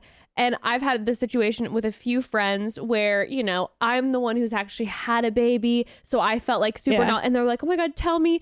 And I remember talking to you, and you started telling me, you're like, yeah, I've been reading this and this. I'm like, oh shit, she knows way more than I do. I'm like, let me tell you about birthing. And then you're like, oh, well, do you know about this method? And da-da-da. And I was just like, absolutely not. I have no idea what you're talking about. Yeah, I was like 7 weeks, like already making appointments to go interview at birth center things. And it's like, you're just I was like barely fucking pregnant. Yeah, you were like, I have my plan for my natural birth. Oh, you also had a natural birth. I'm like, yeah, but I think it just kind of happened to me. It wasn't so much of like this thing that I had really planned out. It was an experience. So that's all I have to say about that. It was a roller coaster. Yeah, I don't know why. I guess it's part of my personality too. Sometimes I get like into something and I'm just like real into it. And that's kind of just what happened. And also I just want to say that birth centers, I think, are like such a good option because a lot of research has shown that birth centers have similar infant and maternal mortality outcomes as hospitals. And birth centers are super equipped, and they have to be, if they're accredited birth centers, they have to be ran by nurse midwives. Anyway, I could go on and on and on. There's so much information, but definitely research that, especially if your like partner doesn't feel comfortable with going like an out of hospital route. Can be it's just a good in-between option. And actually, if I could go back, I wouldn't switch my first birth to a home birth. I would 100% still do it in the birth center. It made me feel like secure, and it was and we lived in like a small apartment. It was like such a good in-between. I felt like I got kind of best of both worlds. So love birth centers. I have only heard unbelievably positive things from everyone I know who has gone through a birth center. Yeah, they're great. And anyway, so I guess I just like interviewed the midwife at that birth center, and my mom was with me. And gosh, yeah, I guess there's just so much to say. I mean, I highly recommend that you have. It's good to be informed, because you can ask your doctor or your midwife about like C-section rates, episiotomy rates, like all these different kind of things. No, you had done so much research already that it was like when we would have conversations, I was like, oh, she is going to know exactly what's going on every step of the way and be able to advocate if something's happening that you are not comfortable with or that you don't want. And, you know, in my experience, I had my sister-in-law as my doula. So that was great. And she did that for me. But, you know, I wouldn't have been able to do that. And looking back on it, it's like, oh, that is so valuable. Absolutely. Well, and I think like sometimes even if you know all the stuff, birth is like like you said, you're in it. And sometimes when you're in it, or you get like that wave of fear, which I totally had too, even though I felt super, super prepared. Like you can't always make the clearest or best decisions or like advocate for yourself in the best way. So I think definitely having like a partner or doula really helps with that. But yeah, I mean, I just did so much. I mean, I know way more now even than I did then. And I definitely, I can't tell you why. I think it was just the personal challenge aspect, to be 100% honest. I was like, I am not, barring any complications, like I am not I don't want to be medicated. I don't want to be medicated. And I told Gray and my mom, I was like, if I say I want an epidural, you will not allow me, and I give you permission to deny me. Which is like kind of weird. If I beg. Yeah, I was like, don't do it, you bitches. You better hold it together. But that lines up with your personality, B. Like you are one of those people that you put your mind to something and it's like you will do it, you know? Well, I think like and the irony of that is like I didn't have to tell them that, because I mean, I think I had so aligned my brain in the one direction I wanted to go. I didn't even like the concept of an epidural didn't even like cross my mind. Like I know people ask me that sometimes, like, was there ever a moment?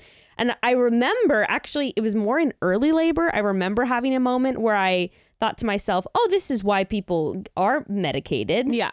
And I remember having that feeling for sure. It was like, noted, I get it. But I never remember being like, oh, I want it. I never remember thinking to myself like, oh, I want to be at the hospital and get an epidural, or I want that. I was just like you said, just out of it and in the flow, and it just didn't even cross my mind. But anyway, I prepared a lot. I read, I think the most important thing for any woman, and it's a simple thing, is to rewire your brain out of the fear of childbirth, since that's what we're so indoctrinated with, because of like culture and because of people's scary stories that for some reason they want to share with you at like every turn. And especially if you're planning unmedicated. I mean, sometimes people's even well-intentioned things of just like, oh my God, I have to say, thank God for my epidural. Yeah, it's like, even that's kind of like not the best feeling to hear. I think that also though, what I try to remember then, I'm like, well, at the same time, I think a lot of people aren't given the opportunity to process their traumatic births. And so I think that sometimes it's like, oh, we're talking about birth. Like I never get the opportunity to talk about this thing that was traumatizing that I still haven't fully processed. So I think that sometimes that's part of it too. Even sometimes when you have like that 65-year-old like friend's mom who's saying shit, sometimes it's kind of like, oh, maybe you didn't get like the closure that you needed on this experience that was really terrifying for you. That's so true. And I had never thought about that. It's definitely one of those things that it's like, oh no, you need to process your birth. And it's great to process. Just don't do it with a pregnant Don't do it with a pregnant person. Go process your birth with your friends who have gone past menopause already. There's no chance that they're even gonna have another baby. You know what I mean? Like, just have that conversation with them, but not a pregnant person, because it sticks in your head like big time. Yeah. So I was just gonna say, I think that's the easiest way I think to unwire that fear is, I mean, you know, the book that's thrown around all the time in the unmedicated childbirth world, natural childbirth world, is Ina May's Guide to Natural Childbirth. But like the first book, half of that book is literally just positive birth stories. And I think it's really helpful. So whether you're just Googling or, I mean, YouTubing like gentle birth, peaceful birth, what I liked to do is I liked to look up experiences that I was trying to have myself. So I was looking up specifically like birth center and home birth, like, but you could also look up like peaceful birth in the hospital, calm birth in the hospital, like, you know, unmedicated birth in the like you could look up. Yeah. And I think just inundating yourself with images and messages of positivity surrounding birth is just really important. And so that's like that was my number one tip. And I think that was the biggest thing that helped for me, because I got to the point, it's such a good feeling when you get to the point where you're excited for the birth. And that's how I definitely felt my last trimester, where I was just like, ooh, I can't wait to like go into late, because I was excited to see how I was going to handle it and what the experience was going to be like for me. And I was genuinely like, I can't wait to see what this is going to be like. You were hyped, and I was just like, are you okay? I'm stoked. I'm used to people being, I was just so used to people being so freaked out and like miserable. And your experience and your outlook with childbirth was so positive for me to see, because it actually helped me like process it then with other friends who were having birth, because I was like, oh no, you can have like, did I have my pregnancy, I just avoided it. It wasn't like a bad experience or anything. I just was like avoiding. I had this huge belly, and I'd be like at a bar. I'd be like at a bar, 8.5 months pregnant, not drinking, everyone calm down, but like with friends, and be like, what, this? And I was just like acting like it wasn't even, just tapping out. But you like sat into it, like you got into that deeper squat, and it was just like, oh, this is so good.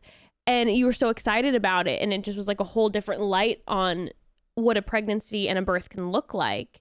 Yeah. Well, I just recently went on Jamie Otis. She was on the first season of Married at First Sight. Yes. And she and her husband met. They got married at first sight, and they're now having their second baby. It's pretty crazy, because she's a labor and delivery nurse who never thought she would have a home birth, and then she started like doing a lot more research and stuff, and then now for their second they are having a home birth or planning for one. And she was actually talking about like how with all of her preparation now that she's been doing for this birth, and kind of immersing herself in like the natural birth world, she's like really, really excited for this labor. And her first one, she was like in the hospital, epidural, and she said the same thing though, that she's really excited. So I think that the more that you can like get those positive experiences and can really look at birth as like a journey and an unpredictable journey, it can be anxiety inducing, or if you really work at it, I think it can be something that can be really exciting. It's so beautiful. And it's you like, never know what's going to happen, and in a good way. And at the end of it, you're going to come out on the other side a new human being. Like, I know it sounds so cheesy, but like having no matter a birth, what happens, it's going to be transformative in some way. It is a rebirth for you. Whatever that looks like, whatever your birth looks like, the one thing that I think everyone has in common is that it's transformative, and it changes you, and it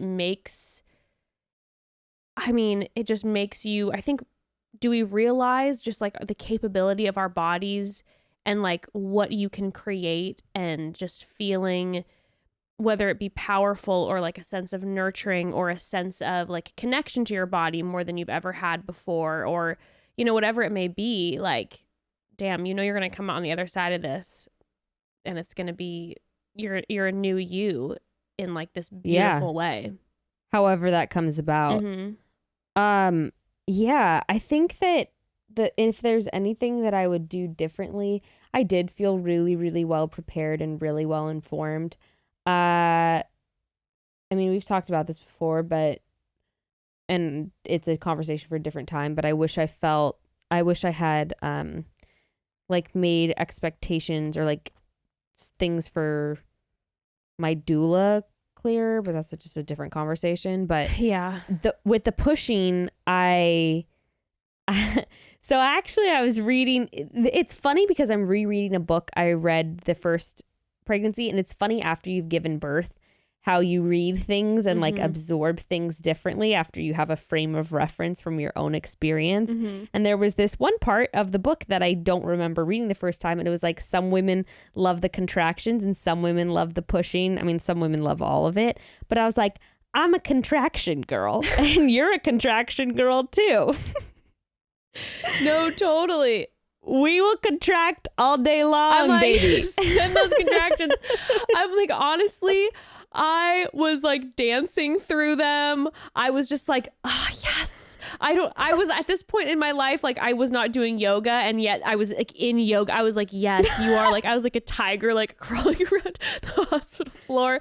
I was feeling myself so hard. And yeah, I mean, it wasn't like pleasant. I wouldn't say like I loved it, but when I was at 9 centimeters, I was 100. I didn't think it was the same as you. I didn't think I was that dilated because I felt very much like, got this. Like I'm coping. Yeah. This is good. We're chilling. This is, we got this.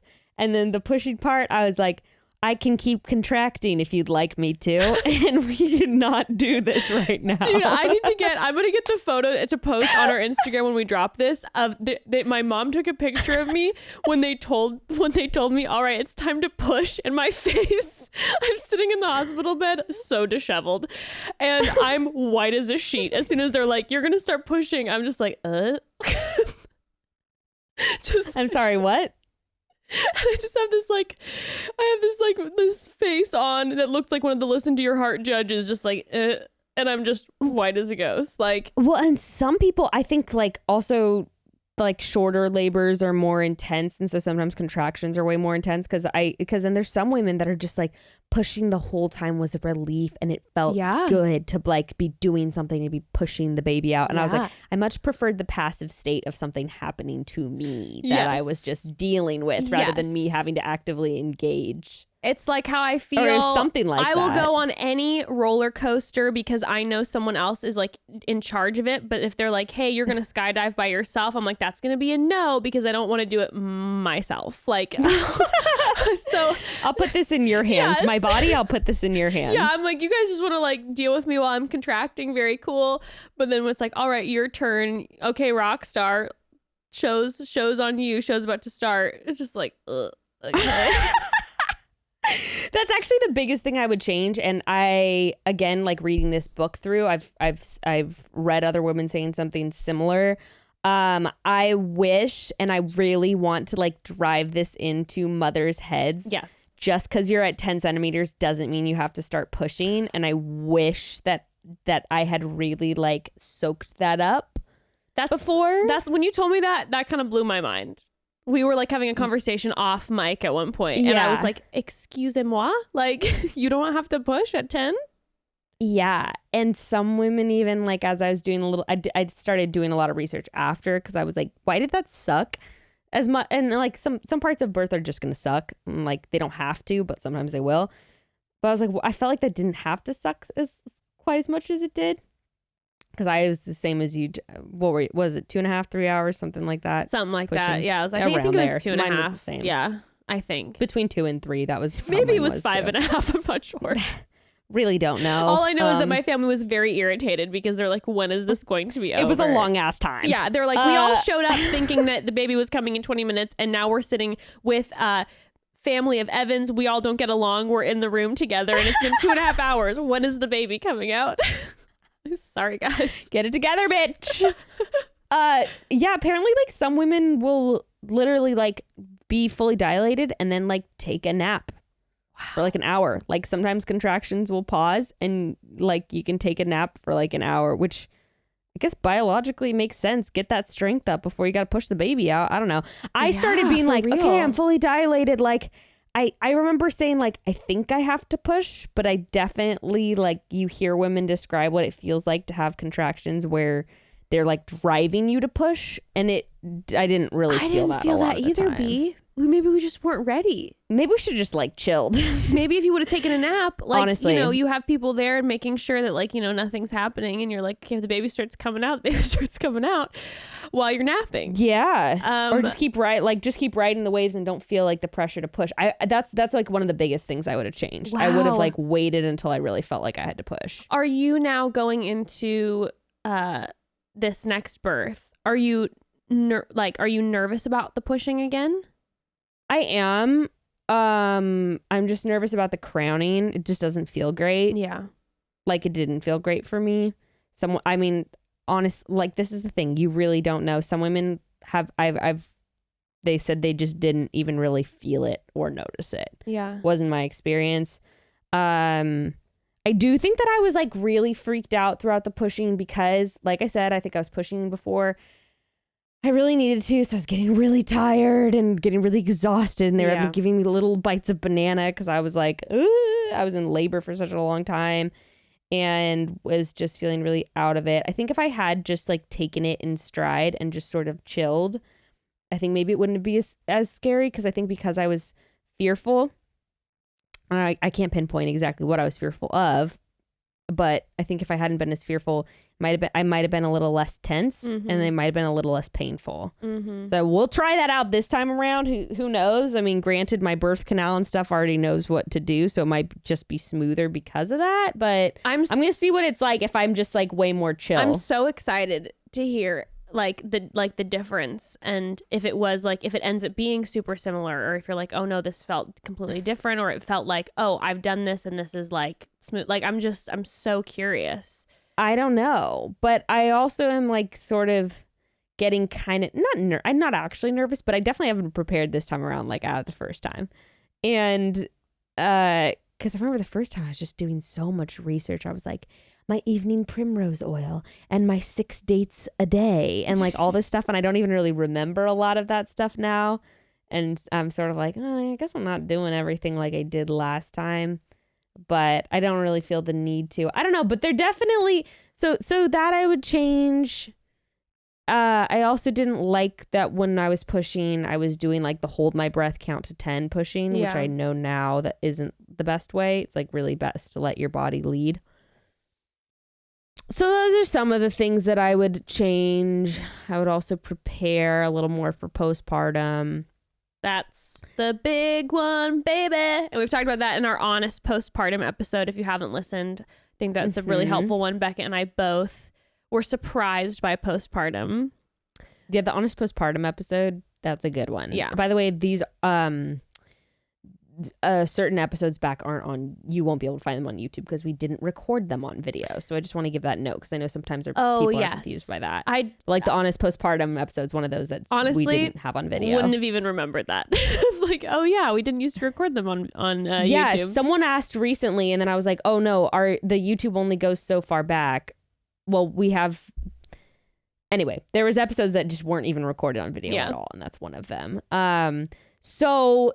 yeah, this time I have to say I get a little bit of moments of like fearfulness more than I did the first time around. Do you think that it's because of knowing, or do you think that it's because of the weird times we're in right now? I don't know. I think part of it's just knowing. Okay. Because it's funny because you don't actually remember the sensations so much because it's hard to kind of remember those things. But I remember like a dream. Do you ever have moments in your dream where you're thinking very, like cognitively, like in your, do you ever have moments when you're in a dream? Yes. And you're like, I know this is a dream, or like, I know this is my house. Yes. Or like, I know that that's my husband, even though he doesn't look like my husband. Yes. Like, you know, those Yes. kind of like knowing things. Mhm. So like a dream, I don't really remember the feelings of birth, but I remember cognitive thoughts, like the ones I told you, where it was the very clear thought, like, I know why women have an epidural. Yes. Or I remember very clear thoughts of like, I don't want to do this again anytime soon. And so I actually don't remember the feelings, but I remember some of those thoughts. It's weird. It's like you're in a trance. Yeah. It's like being have you ever been, oh no, you've never been hypnotized before, right? No. It reminds me of When are we going to get a freaking hypnotist We on need to get a do hypnotist that? on. Do you think they could hypnotize us via Zoom? That's my question. I don't know. Maybe. I would like to be hypnotized via Zoom, and I would like both of us to get hypnotized, and I would like the hypnotist to ask us very uncomfortable questions and see how far we'll go. To prove that you're not going to do anything outside your will via hypnotism. I really want to do that. But Hypnotherapist, please reach out to us. hypnotherapy broads. I actually thought about trying a hypnotherapy session before this birth to like let go of any fear I might have surrounding. Yeah, second it would be birth. great. One of my really dear friends did all her hypnobirthing classes, and she ended up having to get an emergency C-section, but everything, like, it helped her so much through the entire process. She said it helped her through the stress of all of a sudden there being like the baby being in a complicated position where normally it's like your anxiety is skyrocketing. She was able to stay very focused and calm. And then when they had to like rush her into the emergency C-section, she was able to stay very calm, like, and process all that stuff because of all. And she says that it was because of her hypnobirthing classes. Well, I took hypnobirthing classes. Wasn't really my thing. Oh, really? Yeah. Oh. Well, You had to really practice it. Like, actually, I understand why it'd work for people, but you have to like really practice it and do the little exercises and the meditations like every night. And I would like start and I'd be like, I'm bored. And then I just wouldn't do any. Basically, I didn't do any of the hypnobirthing like practice that I was supposed to. what really got me through it was The Real Housewives, binging that. I was like, well, this shit's kind of boring, so not that into this. Well, I don't know. I think that it reminds me of being hypnotized, though, being the whole birth process, because it is that thing. Like, I remember when I have gotten hypnotized, it's like you are aware of what you're doing, but when you come out of it, you just have a few of these like random thoughts, like cognitively, but you don't really, the feeling, your body felt a little like it wasn't there.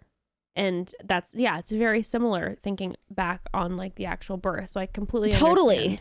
Totally. Yeah. So I sometimes remember those thoughts and I'm like, there is definitely a reason why I thought to myself, I don't want to ever do this again. So I'm like, Yeah. that makes me a little nervous, but also like, it's not that big of a deal and it's going to be, you know, I'm sure it'll be fine. There is something else that this just made me think of though. What were you talking about? The hypnotherapy? I don't know. What a cool thing though to know, by the way, that like this time around, you're gonna be like, oh, I'm in labor right now. That's Right? badass to me. Well, you know what though? I felt my experience the day before I actually went into labor, I woke up feeling weird. And I said to my mom, because I was with my mom, I was like, something feels different.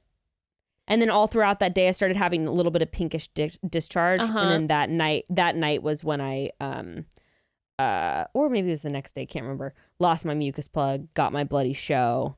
And then after that started slowly contracting. I had all these little tiny signs. Yeah, So when I remember- was in labor, I knew I was in labor. Oh, okay. I remember when you sent me a text and you're like, I just got my bloody show and lost my mucus plug. And then the next text I got from you, it felt like a day later, and it was like Ruth in a car seat. And I was like, what's that? That is literally what happened. It was about a day and a half later. Yeah, so the birth center, you get to go home barring any complications or issues after 3 hours. Yes. Yeah, I knew nothing of this. So then when all of a sudden I was like, wait, did I black out for like a week? And Trust me, people were like, where are you guys going? What's happening? When she come out? Yeah, I had all these little signs, so I kind of knew that I was.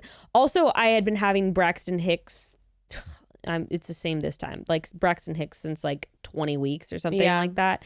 And when I went into labor, it very much felt like period cramps, and so I knew I was like, okay, yeah. See, now going back, I would know. Like at the time, when it was like I was dilating so much 6 weeks beforehand.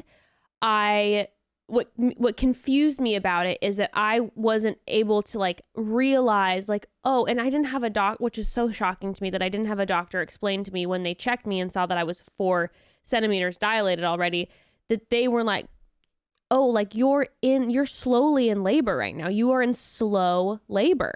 And no one explained that to me. So I was just like waiting around always. And I'd be like, oh, I'm cramping. And then it would go away. And I'd be like, well, the contractions weren't. How interesting. And so I didn't realize that like, oh no, I was laboring for weeks, really.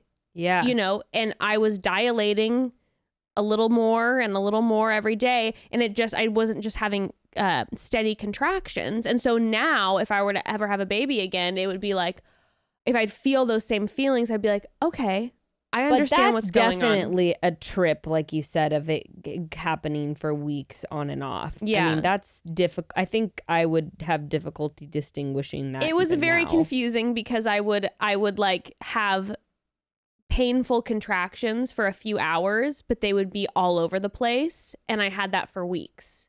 And then I'm like, oh, I'm dilating, but I'm just not like going into full blown labor. Yeah. I just had this other thought too of like how I was saying watch videos.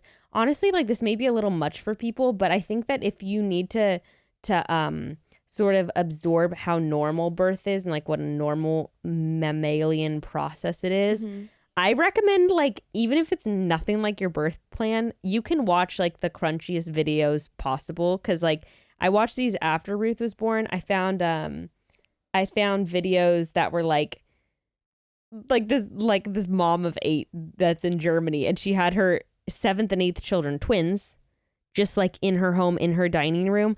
And the casualness with which this woman is like, I think the second one's coming, and she's like holding on to a chair and she's just kind of swaying. She's like, here it comes. I mean, like, It really helps though, because then you're like, okay, this is just like a natural bodily process.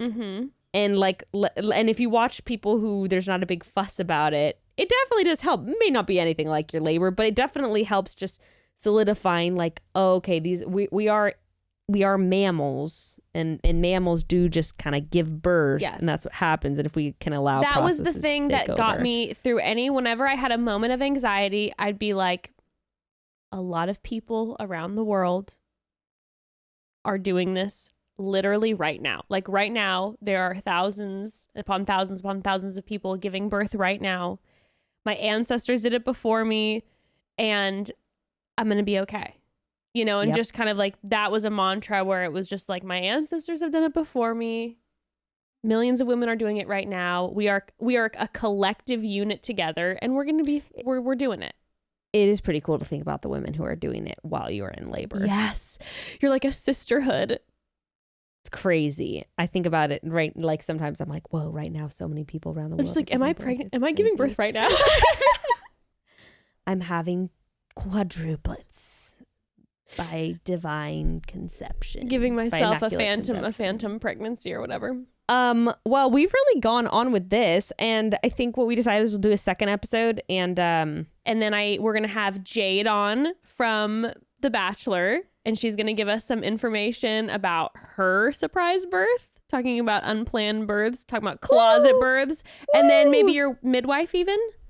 Yeah, if we have time, we'll do that. Amazing. Or if we'll figure it out. But we'll definitely do the plan and Jade on next episode, which will be great. Perfect. Back to back, part 2. Babies. Babies, vaginas. All right, broads. Well, we'll chat soon, and we'll keep chatting about the babies. Yep. Sounds good. Chat soon.